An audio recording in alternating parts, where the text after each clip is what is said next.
Hi, this is Tim of the 1916 Company. Welcome and thanks for logging on. If you love this watch, email me, Team Mosso at the1916company.com for purchase pricing and availability questions concerning this watch.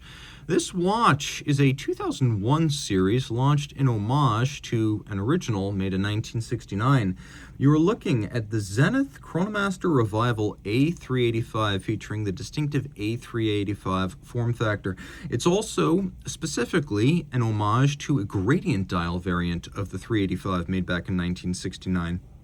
And if you know the Zenith El Primero's history, you know that 1969 was year one when this became the first automatic integrated high-beat chronograph. So this is very true to history as a monoblock steel case, 37 millimeters in diameter, 12.6 millimeters thick, and it is approximately 46.9 lug to lug with a 19 millimeter spacing between the lugs. It actually wears quite well despite the strap not being broken in. It is buttery soft.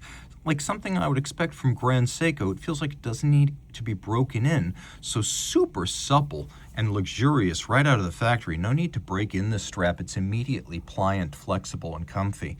Now you can see the watch sits relatively low on the wrist, so yeah, it will slide under a dress cuff. It's not too broad, so I can recommend it for a wrist as small as 14 centimeters circumference, maybe even 13.5 if your wrist is very flat across the top. And you can see over the top, which exaggerates the width of the watch, the lugs are still inboard of the edge of my wrist. Taking a look at the strap, despite being very thick and bolstered, it does have a wonderful flexibility to it, and I do mean buttery soft. You can see that we have this sort of light, almost honey brown with a contrasting stitch and a contrasting binding. Bolstering or stuffing to give it volume, a folded edge, rubber lining the bottom, which is something Zenith has been wont to do for well over a decade now. The rubber feels great against the skin. It also isolates the heat, sweat, and the grit of the wrist from the leather, so the leather lasts longer. A simple pin buckle with the Zenith star on it, so you know that this is a Zenith buckle. And then a monoblock case where you can see there's no separate bezel. The mid case and the bezel are all one piece. And in period fashion, we have this lapping machine radial brushed pattern topside, a tonneau-like case, a brushed flank, a bevel that runs end to end, and then polished lug hoods that run side to side.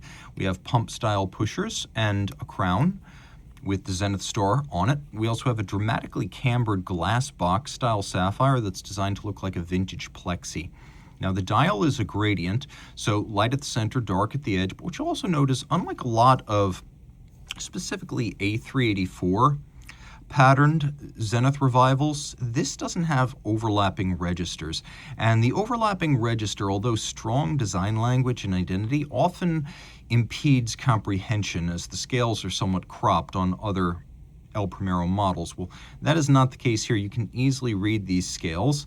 And then we've got a combination of a red varnished chronograph seconds hand, a little bit of fauxtina, which in this case I'm just going to give a pass because it's a very nice consonant aesthetic alongside this particular gold brown gradient. It actually looks quite good on that base.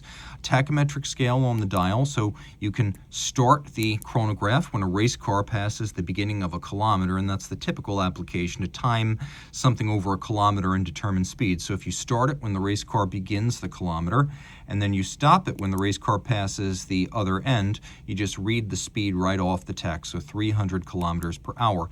You can see no shortage of luminescence, and the E-Crew Fauxtina loom does not in any way impede the legibility in the dark. You can see that all of the indices are applique, not printed features, and we have rhodium-plated steel hands and indices.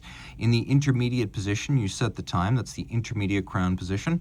And the outermost position, you activate the quick set. Now, of course, this is a traditional El Primero caliber 400, so it doesn't have a hacking function, but it does have a quick set, and oddly, the quick set is when you pull the crown all the way out. The intermediate position is what sets the time. It's a 50-meter water-resistant case. We'll take a look at the case back, El Primero caliber 400. And it's a bidirectional automatic winder, 36,000 vibrations per hour. That's been its calling card since the beginning, so 10 beats per second, 5 hertz. It's one of the reasons you put it to the ear, you hear a double-step cadence that's quicker than you expect, and the chronograph seconds hand glides a bit more smoothly. If you got good eyes and quick reflexes, you can theoretically capture and read 1/10 of a second. 50 to 52 hour power reserve. We've got 31 pivot joules. It's about a 30 millimeter diameter movement, I should say. 30 meter would be one heck of a clock. You can see the column wheel and the lateral clutch, and that it is overall a very attractive automatic chronograph. A lot of times the rotor and the winding bridge obscure almost everything, and that's even worse with a vertical clutch, which basically reveals nothing to the eyes. Here you can see the chronograph clutch. You can see the levers, the hammers that recenter. You can see the blue column wheel right there and its levers, horns, and interactions. We have engine turning, we have stripes, we have satination, we have some well-chosen bevels, particularly on the steel parts, blued and polished screws. Just a really good-looking movement all told. If you love this watch, reach out to Team Mosso at the 1916company.com for purchase and pricing details.